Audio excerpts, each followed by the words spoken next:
देखिए, चुनाव की घोषणा हो गई, तारीखों का ऐलान हो गया और अब लेटर भी लिखे जा रहे हैं, तमाम चीजें हो रही है और तमाम जो टिकट के दावेदार है वो अपनी अपनी तैयारी में लगे हुए हैं, लेकिन अभी टिकट वितरण नहीं हुआ है। लेकिन अगर हम बात कर ले रेवाड़ी विधानसभा क्षेत्र की, तो ये एक क्रूशियल सीट बनती जा रही है, क्योंकि बीजेपी में कई दावेदार है और कांग्रेस में एकमात्र कहें कि जो कयास लगाए जा रहे हैं कि चिरंजीव राव को ही टिकट मिलनी है।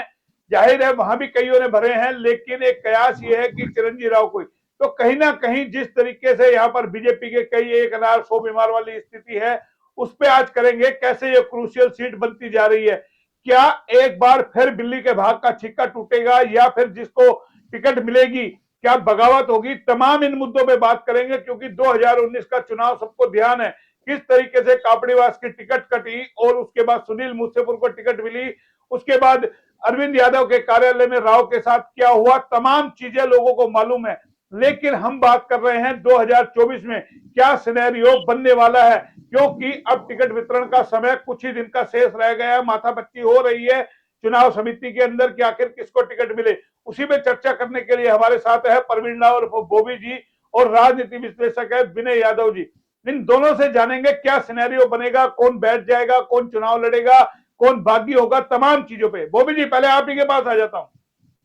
देखिए, तमाम चीजें हो गई, प्रचार कांग्रेस वालों ने तो कर दिया, चिरंजीव राव लगातार लगे हुए हैं, बीजेपी में भी लगे हुए हैं, सतीश यादव लगातार डोर टू डोर कर रहे हैं, कापड़ीवास भी, मुकेश भी, और इधर कहे पूर्व जिला प्रमुख सतीश यादव या सतीश खोड़ा, अरविंद यादव, तमाम लोग लगे हुए। लेकिन सिनेरियो क्या बनने वाला है, अगर टिकट तो एक को मिलनी है तो क्या बगावत होगी, किस तरीके से आप देखते हैं, कोई बागी होकर चुनाव लड़ेगा, मतलब तमाम जितने भी उम्मीदवार हैं वो चिरंजीव राव को घेरने की तैयारी में है। तो क्या लगता है, आमने सामने का मुकाबला होगा, त्रिकोणीय होगा, चौतरफा मुकाबला होगा, आपको क्या लगता है? मोहनलाल जी, सबसे पहले तो जन्माष्टमी की आपके दर्शकों को बहुत बहुत बधाई। रही बात चुनाव की, तो मोहनलाल जी, बीजेपी पार्टी के अंदर इस बार पूरे प्रदेश के अंदर ही गुटबाजी चरम पर है। चाहे वो रेवाड़ी जिला हो, चाहे गुड़गांव जिला हो, चाहे अपना महेंद्रगढ़ जिला हो, हर एक जिले के अंदर गुटबाजी बिल्कुल चरम पे है। जो लोग पहले बोलते नहीं थे वो मुखर होके अपनी टिकट के लिए या प्रतिद्वंदी को टिकट ना मिले उसके लिए मुखर होके पार्टी के प्लेटफॉर्म पे और प्लेटफॉर्म के अलावा मीडिया पे भी बोल रहे हैं। तो उससे तो ये लग रहा है कि जो आभास अब तक आभास हो रहा है, अब तक आभास तो यही हो रहा है कि भाई कांग्रेस की राह ये आसान करते जा रहे हैं। अब कल ही मैं देख रहा था तो अटेली से भी संतोष बहन जी ने कहा है कि भाई इलेक्शन तो मैं जरूर लड़ूंगी, चुना चाहे मुझे टिकट मिले या ना मिले जी। ऐसे ही रेवाड़ी में भी 2-3 कैंडिडेट कह चुके हैं भाई इलेक्शन तो हम जरूर लड़ेंगे, टिकट मिले या ना मिले। तो एक तरफ तो कांग्रेस का वोट बैंक है और एक तरफ बीजेपी पार्टी का वोट बैंक है। जब बीजेपी पार्टी का वोट बैंक ही 2-3 जगह बढ़ जाएगा तो कांग्रेस पार्टी के कैंडिडेट के लिए राह तो आसान हो ही जाएगी। यही हालात रेवाड़ी में नजर आ रहे हैं। अब रेवाड़ी के अंदर 2-3 कैंडिडेट तो ऐसे निश्चित है जो निश्चित तौर पर चुनाव लड़ेंगे। रोक दो 1 मिनट बीच में, अगर दिया मैं कह रहा हूं दिया बहुत सारे कैंडिडेट ऐसे हैं, अगर इस बार मौका नहीं मिला तो आपको लगता है उनका राजनीति अस्तित्व खतरे में पड़ जाएगा, राजनीति जमीन खिसक जाएगी, 29 किसने देखा है, नंबर आएगा नहीं आएगा, क्योंकि अरविंद यादव है, देखिए लगातार लग रहे हैं, सतीश लग रहे हैं, खोड़ा भी लग रहे हैं, पूर्व जिला प्रमुख, कापड़ीवास का आखिरी चुनाव है, फिर उनके बाद मुकेश कापड़ीवास संभालेगा, क्या करेगा, क्या स्थिति होगी। तो मैं उसी पे सिनेरियो जानने चाह रहा हूं कि किसी का राजनीति मोहनलाल मोहनलाल जी, परिस्थितियां यही बनती जा रही है। अब आप देखिए, सतीश कुमार ने यहाँ पे पहला इलेक्शन 2010 के अंदर लड़ा था, 2010-11 के अंदर। अब 10-11 में लड़ा था तो आज उनको 15 साल हो गए, 14-15 साल, और 29 किसने देखा, 20 साल हो जाएंगे। अब एक कैंडिडेट बार बार रिपीट होता है तो लोग भी थक जाते हैं। जो हालात सोमानी जी के हुए, तो ये इनके हालात ये सब सोमानी साहब बनने के लिए सब ये अग्रसर है। खोड़ा साहब ने इलेक्शन नहीं लड़ा अब तक कोई भी, नहीं, और एक लड़ा खोड़ा भाई, ने अगर इस बार इलेक्शन नहीं लड़ा लड़ा इनेलो की टिकट पे लड़ा है भाई, इनेलो की टिकट पे लड़ा है। सर रेवाड़ी से नहीं हाँ, लड़ा, रेवाड़ी से नहीं लड़ा, इनेलो की जाटूसड़ा से लड़ा था। जी सर मैं आपको सुनो, हम बात रेवाड़ी की कर रहे हैं। रेवाड़ी से उनने इलेक्शन नहीं लड़ा था, उनने जाटूसड़ा से इलेक्शन लड़ा था। जी जी जी। जब वो पुरानी जाटूसड़ा सीट होती वहां से इलेक्शन लड़ा था। हम्म, तो सतीश खोड़ा जी का भी आखिरी चांस है। हम्म, कापड़ीवास जी की जिस उम्र के पड़ाव पे है, उनका तो दिमाग और बॉडी लैंग्वेज अभी साथ नहीं देती। तो 5 साल तो किसने देखा कि 5 साल बाद क्या होगा? ये तो भविष्य के गर्भ में ही है कि हम्म, कापड़ीवास जी जब अभी इस उम्र, अब भाई उम्र का तकाजा है। अब जैसे जैसे आदमी की उम्र बढ़ती है तो दिमाग में कंट्रोल खत्म हो जाता है। अभी से वो हम्म, अनाकरण और जी उटपटांग बयान देते आ रहे हैं, तो पता नहीं क्या बोलते क्या कर दे। तो उनका भी आखिरी इलेक्शन है, वो अगर नहीं लड़ेंगे तो फिर खत्म है उनकी नहीं, राजनीति। तो उन्होंने तो ऐसे जो कल ये कह तीन दिया भाई, चार लोग हैं, उन्होंने तो कल ये कहा है ना भाई, किसी कार्यकर्ता को मिल जाए मैं नहीं लड़ूंगा चुनाव।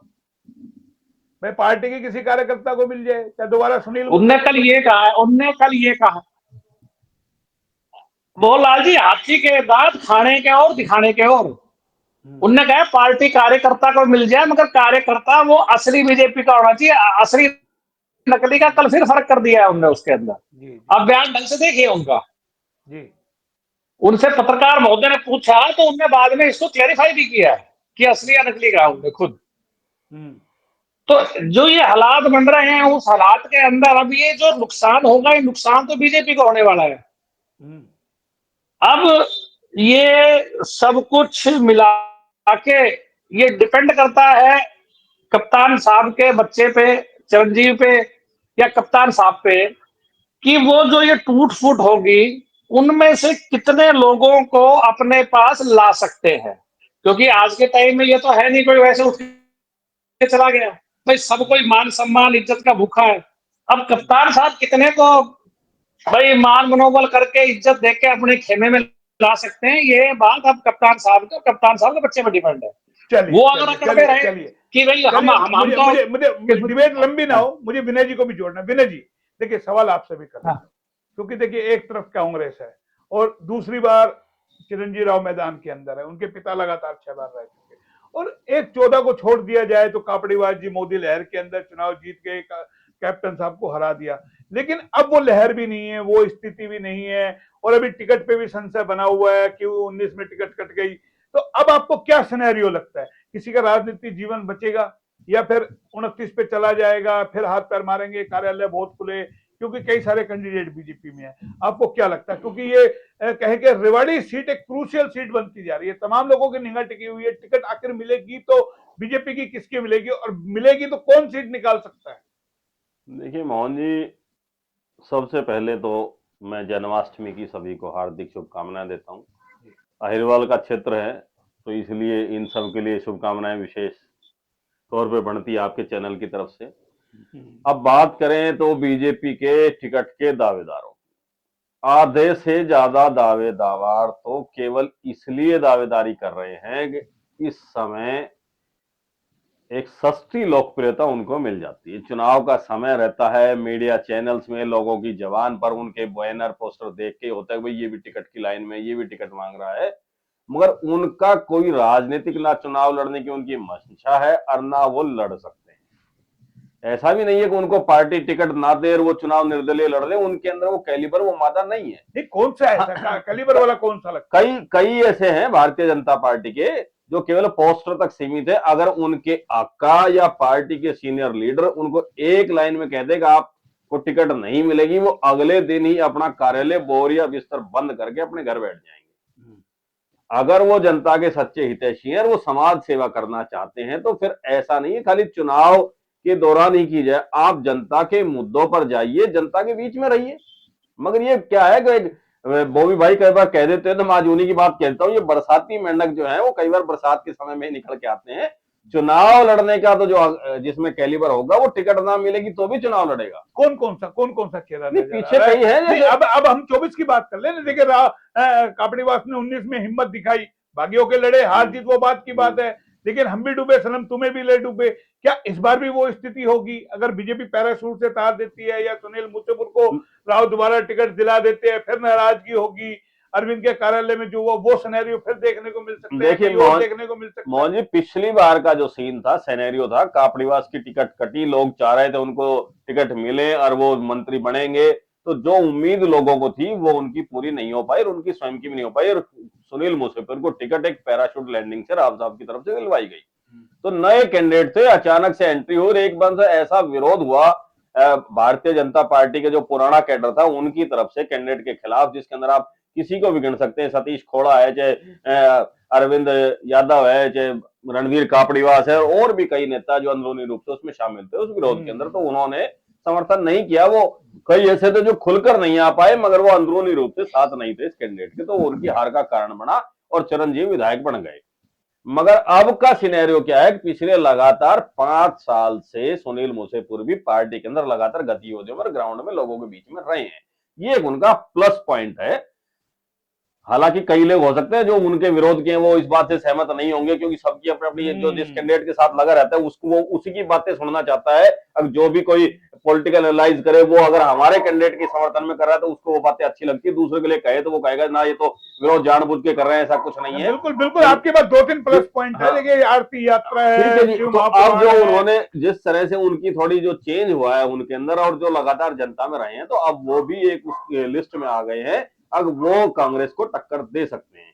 तो पहले मेरी नजर में केवल एक ही कैंडिडेट होता था पिछले चुनाव के अंदर, रणधीर सिंह कापड़ीवास, जो निर्दलीय चुनाव लड़े और पिछली बार भी उन्होंने पार्टी से अलग होकर अपना दम दिखाया। मगर इस बार सुनील मुसेफिर भी, अगर उनको टिकट मिलती है तो वो भी एक कांग्रेस के लिए कड़े प्रतिद्वंदी साबित होंगे कापड़ीवास के अलावा। अच्छा, और सतीश यादव को मिल जाए अब जिला प्रमुख को, अब बात करते हैं या फिर वो बागी होकर लड़ेंगे मान लो। अब बात करते हैं सतीश यादव भी भारतीय जनता पार्टी से टिकट के लिए लाइन में लगे हुए हैं, मगर सतीश यादव के लिए टिकट के लिए पैरवी कौन कर रहा है, डिपेंड उस पर करता है। सुनील मुसेफिर के लिए तो राव खेमा पैरवी कर रहा है, रणधीर सिंह कापड़ीवास के लिए पुराना भाजपा कैडर के जो लोग हैं, सीनियर लोग हैं, वो चाहते हैं उनको टिकट मिले और वो चुनाव लड़े और जीते। मगर बात डिपेंड ये करती है, सतीश यादव ने 2 बार चुनाव लड़ा है, पिछला चुनाव उन्होंने नहीं लड़ा, तो पिछला चुनाव नहीं लड़ने की वजह से उनके जो वर्कर थे, जो वोटर थे, वो स्किप करके कोई भाजपा से जुड़ गए, कोई कांग्रेस से जुड़ गए, वो अन्य नेताओं के पास थे, वो काफी संख्या के अंदर वो पलायन कर गए। क्योंकि राजनेता तभी जिंदा रहता है जब उसका राजनीतिक कार्यालय पूरे 5 साल खुला रहे, उसके समर्थक, उसके वोटर, उसके जो विचारों से सहमत हो, वो उसके वहां बैठते रहे और उसकी बैठक चालू रहे। अगर आप चुनाव के समय कार्यालय खोलेंगे, चुनाव के बाद उस कार्यालय को बंद कर देते हैं और लोगों के, आपके निजी समर्थकों का बैठने का ठिकाना अगर वहां नहीं है, तो फिर आप राजनीति से कहीं ना कहीं कट जाते हैं। मुझे शॉर्टकट में, अब आप बात करें टिकट की, अगर अरविंद यादव को अगर टिकट मिलती है, उसके बाद डिपेंड ये करेगी कि आप मान के चलिए कि राव ग्रुप उनकी मदद नहीं करेगा, वो खुले रूप से भी कह चुके हैं कि मैं रामपुर हाउस के आगे गिड़गिड़ाने नहीं जाऊंगा। बिल्कुल। अब एंटी राव खेमा है, वो उसकी कितनी मदद करता है, उसका चुनाव अगर वो भाजपा की टिकट पर लड़ते हैं तो उस पर डिपेंड करेगा। भाजपा कैडर और एंटी राव खेमा, जिसके अंदर आप कापड़ीवास को भी मान लीजिए, आप अरविंद को भी मान लीजिए, और सतीश खोड़ा या और अन्य जो भी, उन सबको मान लीजिए, वो सतीश के समर्थन में कितने जुड़ पाते हैं, ये डिपेंड करेगा। अगर सुनील को मिल जाती है तो, सुनील को अगर टिकट मिलती है तो राव के लिए फिर चुनौती होगी, बिल्कुल चुनौती होगी, बिल्कुल चुनौती होगी। पिछली बार की टसल कहीं ना कहीं है कि बहुत कम मार्जिन से सुनील मुसेफिर चुनाव हारा। देखिए मोहन जी, सुनील मुसेफिर बहुत कम अंतर से हारे, पर मुझे नहीं लगता अपरिपक्वता जो पिछले चुनाव में उनके अंदर थी वो अब बच रही हो। कहीं ना कहीं उन्हें भी पता चल गया होगा कि चुनाव के अंदर, पिछले चुनाव में क्या उन्होंने गलतियां की, कौन गलत आदमी साथ नहीं रखने चाहिए थे फ्रंट फुट पे, किन को बैक फुट पे रखना चाहिए था, किन के फेस वैल्यू चेहरे दिखाने आगे चाहिए थे, और कहां कैसे वोटों को हमें लेने के लिए किन आदमियों से संपर्क करना, और क्या क्या तरीके होते हैं वोट लेने के, सही ठिकानों पर कैसे पहुंचा जाए। मेरे ख्याल से इन 5 सालों में वो चीज बखूबी समझ। चलिए एक नाम मैं और देता हूँ, अरविंद यादव को अगर मिल जाए तो कहां खड़े हैं? देखिए सुनने में जो आ रहा है कि भाई खट्टर उन पे हाथ धर सकते हैं, या सतीश खोड़ा पे हाथ धर सकते हैं, या पूर्व जिला प्रमुख सतीश पे, भाई कापड़ीवास पे तो शायद जल्दी से खट्टर हाथ ना धरेंगे क्योंकि वो पार्टी कैडर के लोग हैं, तो हो सकता है उनके ऊपर किसी और से अप्रोच चल रही हो। लेकिन ये 2-3 नाम जो है मैं इनमें जानना चाह रहा हूँ आपसे कम शब्दों में। देखिए आप बात कर रहे हैं सतीश खोड़ा जी की, सतीश खोड़ा, अरविंद यादव, दोनों पे आऊंगा। सतीश खोड़ा जी की बात करें, सतीश खोड़ा ने चुनाव लड़ा था इंडियन नेशनल लोकदल से, जटखंड हल्का होता था तब। उसके बाद वो रेवाड़ी में आ गए, पिछले 2 चुनाव छोड़ दिए, उससे पहले भी वो तैयारी कर रहे थे कौशली से, मगर उनकी वहां बात नहीं बनी, चुनाव नहीं लड़ा, अब वो रेवाड़ी में पलायन करके रेवाड़ी में रहने लगे, रेवाड़ी में आ गए हैं। अब वो लगातार रेवाड़ी से कह रहे अब कुछ समय से मैं चुनाव लड़ने का इच्छुक हूं, चुनाव लड़ना चाहिए, मैं हर एक पद पे रह चुका हूं। भाजपा में एक खूबी खासियत भी है, अब वो जो ज्यादा पदों पे जिनको रख लेती है, जिनको कोई अवार्ड रिवार्ड दे देती है, उनको चुनाव मैदान में नहीं उतारती। ये भी एक है, आपको जितना पार्टी दे सकती थी आपको मिल चुका है, जो मान सम्मान रिवार्ड मिलना था ये तो अरविंद के साथ भी मैं है। उसी बात पे आगे भी आऊंगा, तो वो मिल चुका है। दूसरा आप बात कर रहे सतीश खोड़ा जी की, सतीश खोड़ा जी केवल भारतीय जनता पार्टी की एक पॉलिसी है, आप एक फोटो वाले नेता है, आप अपनी गतिविधियां पोस्ट करते रहे, डालते रहे, वो उनके जो आईटी सेल के लोग हैं उस तरह की गतिविधियों तक वो सीमित रह के रह गए। जनता के बीच में अंदर उन्होंने कोई जनसभा की हो, कोई एक मुख्यमंत्री का प्रोग्राम किया हो, कोई जनसभा की हो, कहीं वो सार्वजनिक प्रोग्रामों के अंदर वो मुख्य अतिथि बन के जाते रहे हो, काम कर रहे हैं, वो एक अलग तरह का काम है। वही काम सीएचसी वाले कर रहे हैं जो वो कर रहे हैं वहां बैठा के, वहां भी पैसे में काम हो रहा है और वहां भी पैसे में काम हो रहा है, फ्री में कहीं नहीं हो रहा। फर्क अपना वो सीएससी सेंटर चला रहे हैं। चलिए अब अरविंद का बता। अरविंद जी को लगातार 2 बार चेयरमैन बना दिया पार्टी ने। पार्टी के पुराने नेता हैं, बड़े बड़े मंचों पर वो बड़े बड़े नेताओं के साथ नजर आते हैं, उनकी ड्यूटियां लगाई जाती है, तो उनका मान सम्मान पार्टी ने पूरा किया है। 2 बार चेयरमैन उनको लगातार रिपीट किया। जब ये खबरें आ रही थी तो पिछले चुनाव में जो भी खींचातानी और हमारे माननीय सांसद साहब और अरविंद के कार्यालय पे हुई, उसके बाद ये लग रहा था कि अब पार्टी में उनकी कोई तवज्जो वैल्यू नहीं रहेगी, फिर उनको चेयरमैन बनाया गया, इनाम तो उनको इनाम मिला, उसके बाद फिर उनको रिपीट किया तो उनको इनाम मिला। तो इनाम मिलने के बाद मुझे लगता है उनके नाम पे तो जो पार्टी के अन्य कैडर के जो लोग हैं वही विरोध करने के लिए बैठे होंगे, इनको तो बहुत कुछ दे चुके, हमें क्या मिला है, तो हमें कम से कम टिकट तो दीजिए। तो उनके बीच में भी एक ये रोड़ा बड़ी खूबी है। और फिर वो चेयरमैन रहने के बाद बड़े नेता तो हैं, तो वो बड़े नेता बड़े लेवल के हैं, पर वो निजी स्तर पर हर एक बूथ वाइज उनके पास भी इतने वर्कर नहीं। विनय जी आखिरी सवाल आपसे कर रहा हूं मैं, अगर ये हालात बीजेपी का है तो आपको नहीं लगता चिरंजीव राव के लिए खुला मंच कहीं ना कहीं मिल गया? देखिए टिकट वितरण के बाद कुछ सिनेरियो बदलेगा। देखिए कौन चेहरा आता है, कापड़ीवास को मिल जाए या सुनील मुखर्जी को मिल जाए, आपकी तो चुनाव कंटेस्ट हो जाए, या फिर कोई तीसरा खड़ा साथ में हो जाए, तो एक रास्ता चिरंजीव राव के लिए बन जाए। आपकी बात को मैं दोनों तरफ से रखूंगा।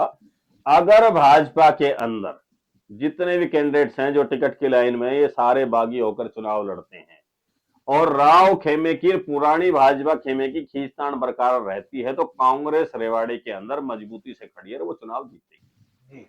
और अगर आप बात करें भाजपा सोच समझकर टिकट देती है, मान ले कापड़ीवास जी को टिकट मिलती है, सुनील मूसेपुर चुनाव नहीं लड़ते हैं पार्टी के खिलाफ जाके, तो फिर कापड़ीवास कड़ी टक्कर कांग्रेस को देंगे और हार जीत का जो अंतर होगा वो बहुत ही सोचने वाला, समय पे डिपेंड करेगा जनता कहां जाएगी। अगर यही परिस्थिति सुनील मूसेपुर के साथ रहती है, सुनील मूसेपुर को टिकट मिलती है, कापड़ीवास जी इस बार चुनाव निर्दलीय नहीं लड़ते हैं, तो सुनील मूसेपुर भी एक सशक्त दावेदार होंगे जो कांग्रेस को कड़ी टक्कर देंगे। भाई सतीश बीच में इस बार चुनाव लड़ रहे हैं, एक बार खेल वही बन रहा है। सतीश कह रहे कि पूर्व जिला प्रमुख में चुनाव लड़ू। मोहन जी, सतीश जी के पास अगर भाजपा कैडर की टिकट सतीश के पास नहीं आती है, तो जो भाजपा के लोग अब सतीश के पास हाजिरी लगा रहे हैं वो बैक टू पवेलियन भाजपा की टिकट के साथ नजर आएंगे। चलिए चलते चलते बोबी राव जी, चलते चलते आप ये सिनेरियो से वाकिफ हैं जो विनय जी बता रहे हैं? हाँ। किस तरीके से देखते हैं? हाँ, किस तरीके से देख रहे हैं इसको? हाँ जी भाई मोहनलाल जी, जहां तक राव साहब के वर्कर का बात है, तो राव साहब के वर्कर ये आप जिन जिन का नाम ले रहे हैं, सतीश यादव या रणधीर सिंह कापड़ीवास या अरविंद को टिकट मिलती है, अगर सपोज करो कापड़ीवास को टिकट मिलती है, तो कापड़ीवास का समर्थन किस सूरत में नहीं करेंगे? वो फिर ये देखेंगे अगर कोई निर्दलीय कैंडिडेट अगर हमारे मनमाफिक खड़ा है उसकी मदद की जाए या फिर कांग्रेस की मदद की जाए, बस यही चीज देखा जाएगा। जहां पे वर्कर को मान सम्मान मिलेगा वर्कर वहां जाएगा, मगर कापड़ीवास को तो नहीं मिलेगी वोट। चिरंजीव राव के हाथ में दोनों लड्डू हैं। मैंने आपको शुरू में बताया कि ये सारा डिपेंड करता है चिरंजीव राव जी के पिताजी पे, चिरंजीव राव पे, कि वो आकड़ में रहते हैं कि आगे बढ़कर जहां अब ये टूट फूट हो रही है वहां से वोट लेके आते हैं मान सम्मान से, क्या करते हैं, ये डिपेंड उनके भाई ऊपर। आपकी बात का तो अर्थ यही है ना, अगर राव कैडर को मिल गई तो बीजेपी कैडर के विरोध करेंगे और सतीश चुनाव लड़ने की बात कह ही रहे, और अगर बीजेपी को मिल गई तो राव कैडर के मदद नहीं करेंगे। तो इसके मतलब चारों पहाड़ों में अगर ज्यादा से ज्यादा कैंडिडेट चुनाव लड़ेंगे तो भी कैप्टन हाउस को फायदा है, क्योंकि उसका वोट बैंक तो बना बनाया है। अभी लोकसभा चुनाव में भी आपने और हमने देखा होगा, या तो फिर वो तो मैंने, कांग्रेस को मिल जाए, सारे वो तो बीजेपी वो के तो लोग बताया, मिल जाए, वो तो फिर राव भी उनकी मदद कर दे, जब तो कहीं ना कहीं चिरंजीवी राव को टक्कर दे सकते हैं। नहीं, चिरंजीवी राव के हाथ में आज की डेट में ये मान के चलिए जीत का झंडा है, कहीं लगता है। हाँ बिल्कुल है। मैं तो आपको पिछले 2-4 डिबेट से कह रहा हूँ कि रेवाड़ी में कांग्रेस 21 में है, बीजेपी 19 है, कांग्रेस 21 है। जिस हिसाब से यहाँ पे गुटबाजी, उस हिसाब से तो कांग्रेस 21 में। समापन करेंगे विनय जी 30 सेकंड में। देखिए मेरे पास वीडियो लंबा हो जाएगा, देखिए 30 सेकंड में मतलब मैं यही चीज चाह रहा हूं कि अगर भाई कहीं ना कहीं चिरंजीवी राव के पाड़े में गेंद जाती नजर आ रही है, जीत का झंडा कहीं ना कहीं फिर उसको और लग रहा है, क्योंकि जिस तरीके से अग्रसर है वो उत्साहित है कि मेरी टिकट तो कंफर्म है। अभी यहाँ तो टिकट का ही रोड़ा है, किसको टिकट मिलेगी, कौन लड़ेगा कौन नहीं लड़ेगा, यही सबसे बड़ा संशय बना हुआ है।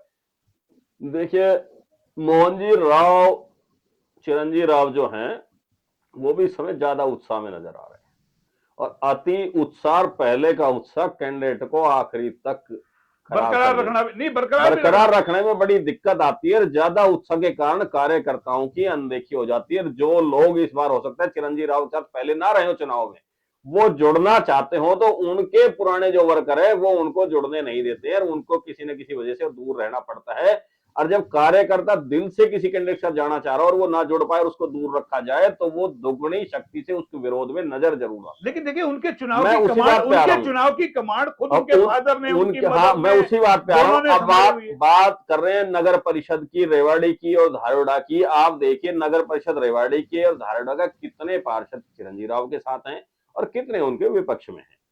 वो भी एक, क्योंकि फेस वैल्यू चेहरा भी होता है, वार्ड के लोग भी देखते हैं, चलो पार्षद से हमने काम कराए हैं, एक सेकंड रोकता हूं, बॉबी राव जी ने अंगली उठा दी। बॉबी राव जी क्या कहना चाह रहे हैं? फटाफट देखिए, वीडियो बंद करेंगे जल्दी, लंबा वीडियो हो जाएगा। मोहनलाल जी, मैं यही कहना चाह रहा हूं, कप्तान साहब के 2010 से इलेक्शन से पहले के, जब तक राव वीरेंद्र सिंह जिंदा थे, राव वीरेंद्र सिंह जी ने कप्तान साहब के हर एक इलेक्शन में मदद करी है। और उस वक्त कप्तान साहब ने, राव साहब के वर्कर्स थे, शहरी वर्कर थे या गांव के वर्कर के थे, उनको इज्जत भी दी, मान सम्मान भी दिया था। मैं उसी बात को कह रहा हूं कि अगर वो उस चीज को दोबारा करेंगे किस तरह भी करके, तो चिरंजीवी राव की राह आसान हो सकती है। बिल्कुल बिल्कुल, बहुत बड़ी बात कही है आपने। अगर वर्करों को वापस ले आएंगे, 2019 में लेके भी आए हैं, 2019 में अगर मोदी की इतनी टक्कर के अंदर अगर वो अपने बेटे को जिता सकते हैं, तो और कैप्टन साहब नरम स्वभाव के वैसे भी है, आपको पता, रातों रात जाकर के हाथ पैर जोड़ लेते हैं और कह देते हैं बोले यार मेरे तो मुंह से निकल गया होगा, पता नहीं मुझे क्या होता है। लेकिन वो उस चीज के दोनों पिता पुत्र के अंदर है। मैंने ये देखा है कि चिरंजीवी राव भी झुकने में और कैप्टन साहब भी झुकने में। विनय जी खत्म कीजिए। हाँ, तो मोहन जी मैं बात पे था, पार्षद जो थे पिछले चुनाव में शहर के अधिकांश पार्षद रणधीर सिंह कापड़ीवास के साथ थे।